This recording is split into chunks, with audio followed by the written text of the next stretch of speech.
Mr. President, 2 weeks. It's been 2 weeks with the new president. The inauguration seems so far in the distant past, it's hard to believe. What this administration has tried to do during the first 2 weeks is almost impossible to describe in a very short period of time. So many executive orders, so many changes, so many speeches by the president, so many threats, so many changes in the way this government is run, and many of them raising serious questions that even go to the heart of our Constitution. Mr. President, since President Trump took office 2 weeks ago, he has sown chaos across the federal government. But despite his campaign promises, something has been conspicuously absent from his agenda: lowering the cost of living for Americans. The unprecedented, unquestionable, economically questionable tariffs he's announced on Friday on 3 of America's largest trading partners, 25% on Canada and Mexico, 10% more on China, show just that.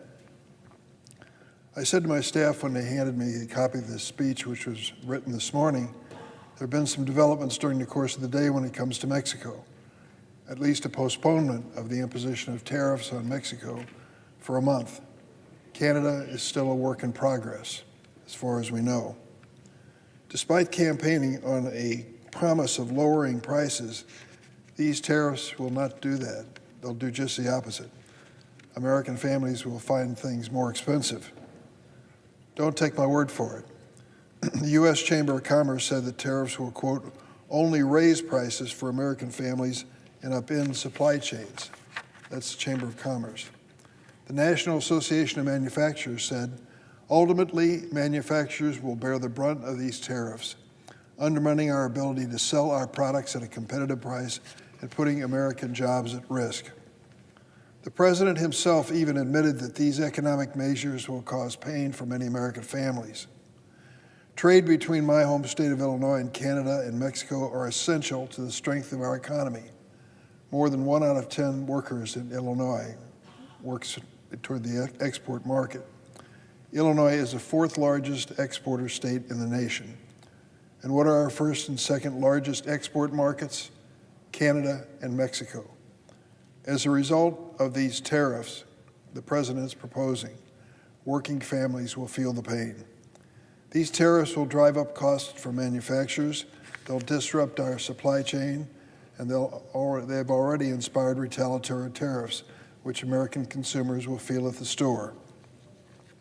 Clearly, our outrage at this senseless policy may be working.